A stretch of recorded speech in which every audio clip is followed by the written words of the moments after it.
नमस्कार दोस्तों, मैं सन्नौधी गीत का आपका स्वागत करती हूँ। आज बहुत ही प्यारा ये उलारा गीत लेकर आई हूँ, सोहर।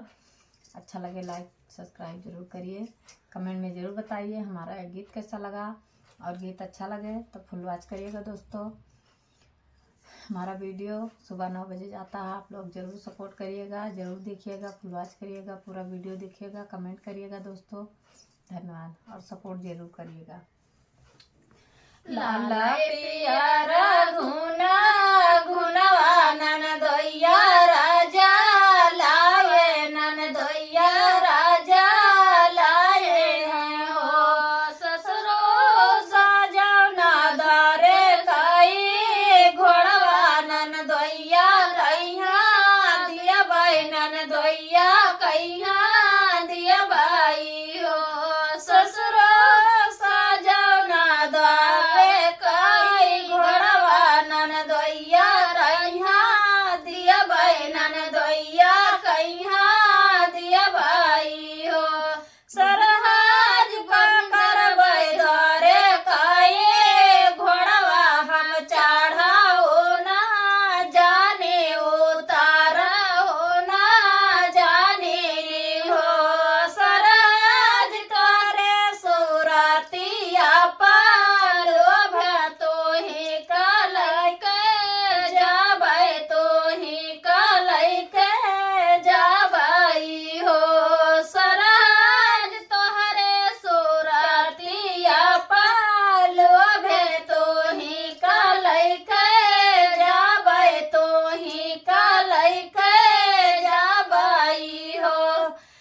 लालय पिया घुना घुनवा नन दोया राजा लाए नन दोया राजा लाए हैं हो ससुर जेठा साजा ना दरे कई घड़िया दर दोया कहिया दिया बाई नन दोया कहिया दिया बाई हो जेठा साजा ना दारे कई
सुन मोरे सुनाओ नाना दैया सुनाओ नाना दैया हो ननदोई हमारा खर्चा नाही संभले बहुत घरे होई बहुत दुखी होई बाऊ हो ननदोई हमारा खर्चा नाही संभले बहुत साथ होई है बहुत साथ होई है हो नंदोई हम कालाई कह जाओ जाबो पीछाओ खेदे जई है खींचाओ खेदे जई है हो नंदोई हम हाई पीवा कह दुलारे पीछाओ